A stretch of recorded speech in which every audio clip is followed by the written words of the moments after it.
Vamos continuar agora com a Revolução Chinesa. Eu coloquei em 2 vídeos porque senão ficava muito longo o vídeo, aí eu resolvi colocar em um vídeo menor. Então, vamos entender como se dá esse processo revolucionário da China. Então, antes da Segunda Guerra Mundial, já começa esse processo revolucionário na China. Em 1921 é fundado o Partido Comunista Chinês, que é chamado de PCC. Esse partido organizou as Bases Vermelhas, que era um grupo de guerrilhas com a sua constituição formada principalmente por camponeses. Entre 1934 e 1935, esses rebeldes, esses camponeses, eles realizaram uma travessia do sul ao norte da China, onde eles se estabeleceram. Eles fizeram isso para escapar da perseguição das tropas do governo. Eles fizeram essa longa marcha, essa travessia ficou conhecida como Longa Marcha. Durante essa longa marcha, gente, eles percorreram mais de 12 mil quilômetros, que eles trilharam a pé em lombos de animais. Durante essa caminhada enfrentaram frio, fome, sede, doenças e também tiveram combates, só que se mantiveram firmes no seu objetivo. É importante também que vocês saibam que foi a liderança, que foi toda essa grande marcha foi feita durante a liderança de Mao Tse-tung. Eu não sei muito bem como se pronuncia, mas foi durante a liderança dele. Precisamos destacar a liderança de Mao Tse nessa grande marcha. Então, gente, ainda nessa mesma época, que é durante a Segunda Guerra Mundial, os japoneses eles vão invadir o território chinês, e nesse período acaba havendo uma união entre PCC e Kuomintang contra esses japoneses. Só que após o final da Segunda Guerra Mundial, né, após as bombas de Hiroshima e Nagasaki, os japoneses são expulsos da China. Nesse período que os japoneses vão ser expulsos, e os rebeldes, o PCC, eles conseguem se reorganizar e conquistam a vitória, e aí eles vão instaurar a República Popular da China, instaurando um regime socialista no país. Nesse período que a China se torna socialista, Mao Tse, que é o líder desse movimento, ele começa as primeiras medidas do seu governo, que era estatizar as grandes empresas e a atividade industrial, ou seja, tudo que for do país, todas as empresas que tiverem no país tem que ser do país. Ele não deixa mais empresas de fora do país trabalhando aqui. Aí começa a expropriar grandes propriedades agrícolas e distribuir terras aos camponeses. Isso é muito comum no socialismo, a ideia de terra para todos. Tanto quando a gente estuda a Revolução Francesa, lá no 8º ano, vocês sabem que o símbolo deles era paz, terra e pão. Que o mundo vivesse em paz, que todos tivessem acesso à terra, e pão seria a alimentação, que não faltasse. Essa é uma ideia do comunismo. Então, uma das medidas de Mao Tse, que era o líder do governo, exatamente foi distribuir terra aos camponeses. E com essas medidas que ele fez, a economia cresceu. Então, gente, é nesse clima de crescimento econômico. Então, Mao Tse, o líder do governo, ele em 58, ele resolve aumentar os níveis de produtividade e lança um programa chamado Grande Salto para Frente. E o plano desse programa seria... no caso, ele criou as comunas populares, que eram comunidades rurais, que produziam tudo o que necessitavam para sobreviver. Só que esse programa não teve sucesso. Milhões de camponeses morreram por conta da fome, porque houve uma escassez de alimentos. O país sofreu muito com a fome nesse momento, que foi entre 1958 e 1960.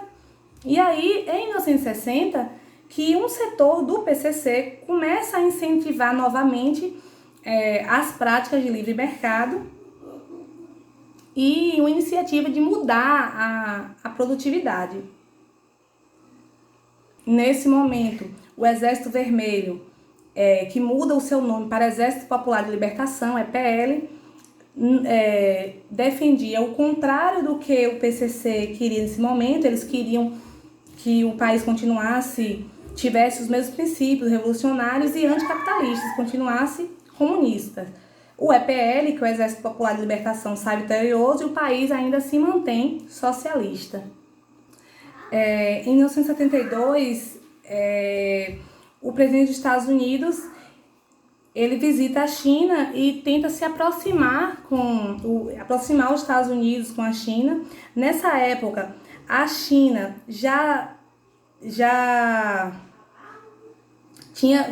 a China, que havia se aproximado da União Soviética no período pós-revolucionário, ele já tinha se afastado dessa influência soviética.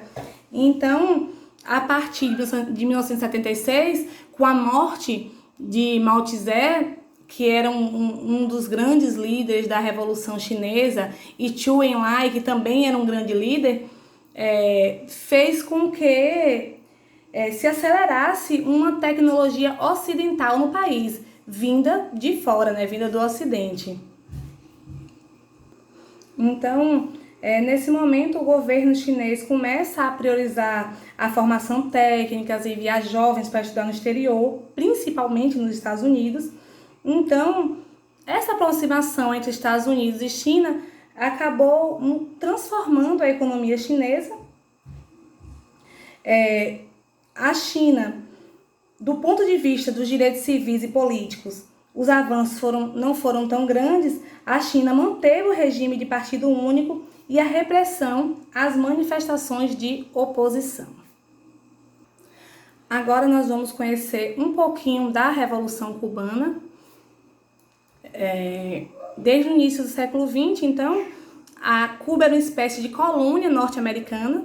Nos anos 50, a Havana era chamada de Miami do Caribe. Aqui é uma vista aérea de Havana, gente, a capital de Cuba. Esse processo se originou lá na independência de Cuba, em 1898, 1899, que se deu com a interferência dos Estados Unidos derrotando a Espanha. Então, vamos lá. Então, até então, como vocês estudaram lá no oitavo ano, sobre a independência das colônias americanas, né?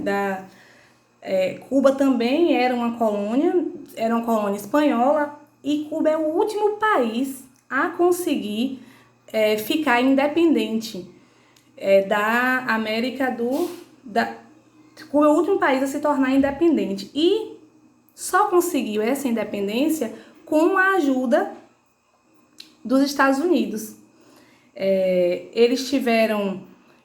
Foi feita uma emenda à Constituição cubana, conhecida como Emenda Platt, foi feita em 1901, e o governo dos Estados Unidos garantiu que Cuba ficasse sob seu controle com o pretexto de assegurar a independência do país.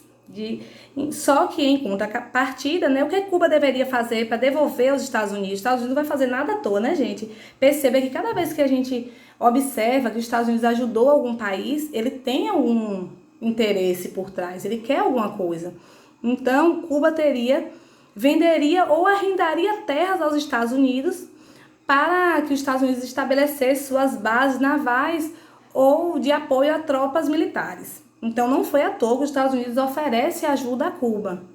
Então, ao longo de várias décadas, Cuba teve governos ditatoriais, e em 1952, um golpe de Estado levou ao poder o sargento Fulgêncio Batista. Então, vamos lá.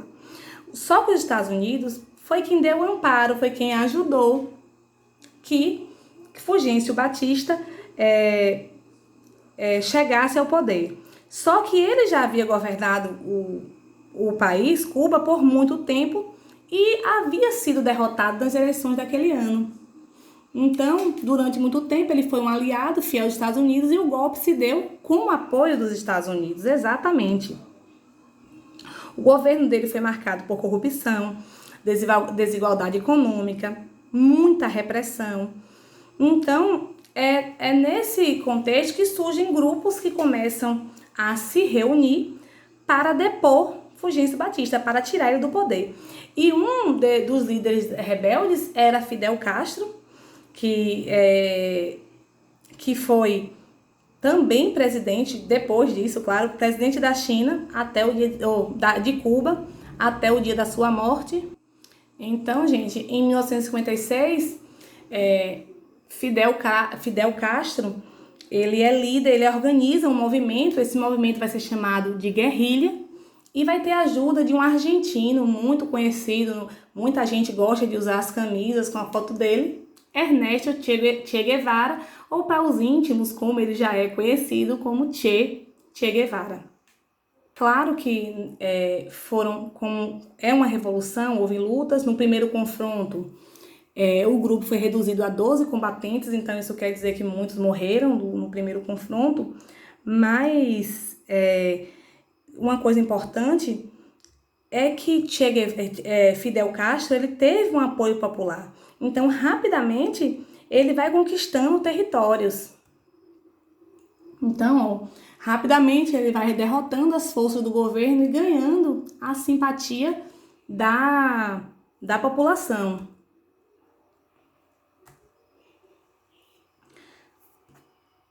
Então, em 1º de janeiro de 1959, a ditadura de Fulgêncio Batista foi derrubada. Imediatamente ele foge e se exila nos Estados Unidos. Aí aqui está mostrando o primeiro discurso de Fidel Castro em Havana. Aqui está mostrando também fotos dos rebeldes em Havana. Uma capa da revista de janeiro de 1959.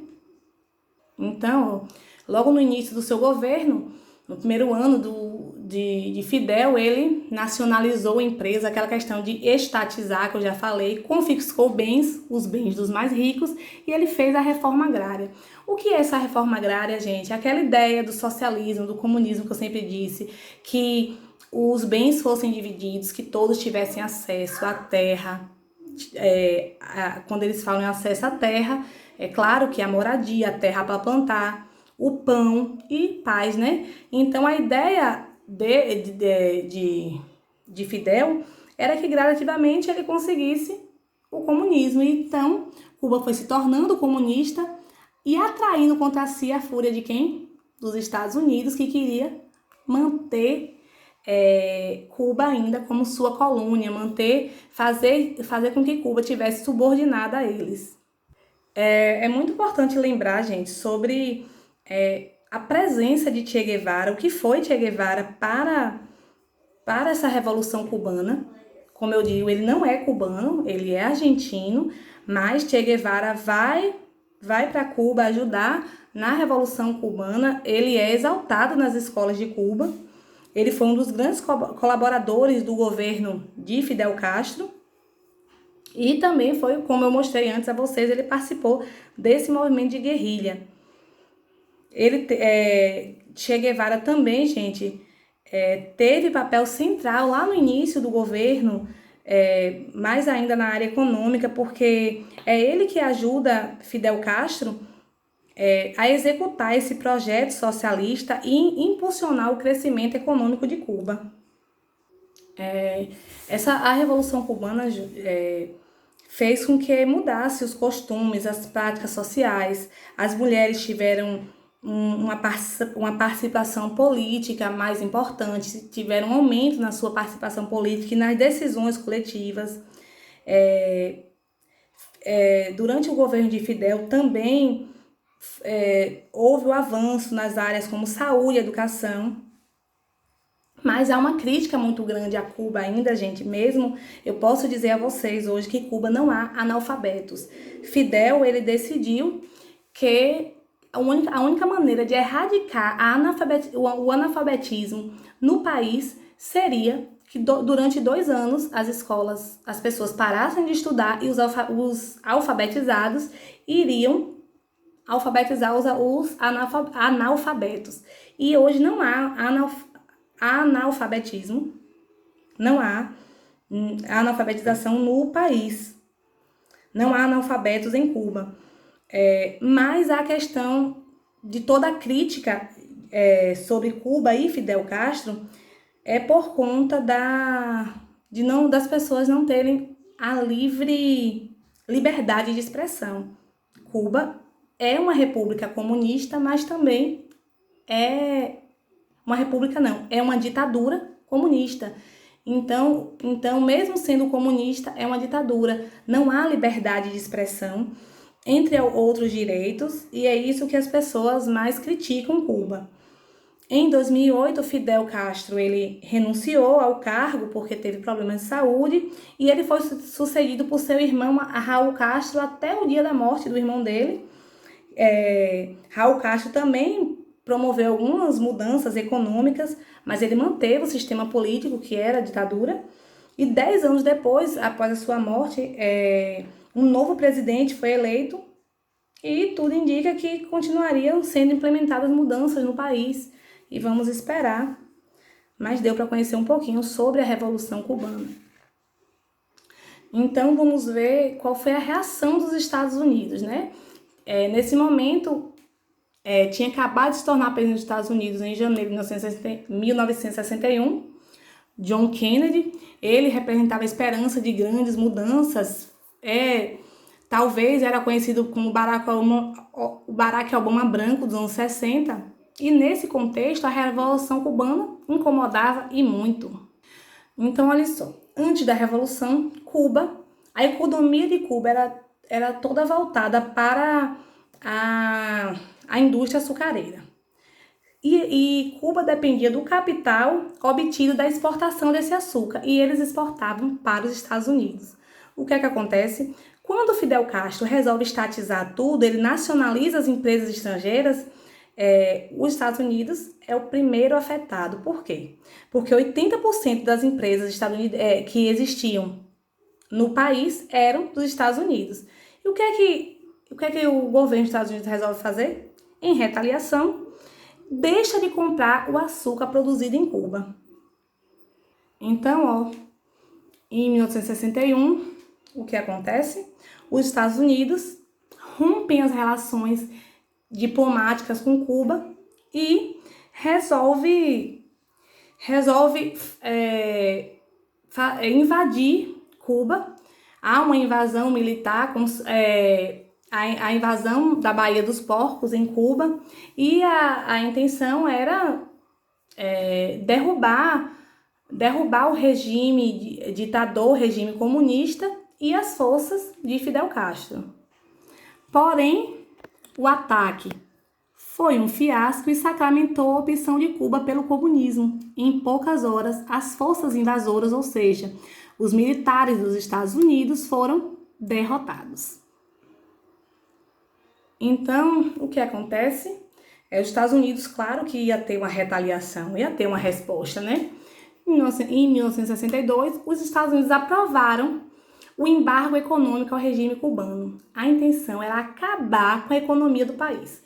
Pense que tudo que os Estados Unidos querem é lucro, lucro, lucro, lucro. E aí, essa imagem, né, uma charge do que era, o embargo econômico fazia com que isolasse economicamente o país e que Cuba não negociasse mais com os Estados Unidos, que era de onde provinha a maior fonte de lucros. E aí o que é que acontece? Quando os Estados Unidos dão as costas para Cuba, quem é que abre os braços para Cuba? Automaticamente a União Soviética apoia o regime cubano com auxílio econômico e militar. Então, naquele contexto de Guerra Fria, era importante conseguir mais um aliado, e ainda próximo, a 120 quilômetros do território norte-americano.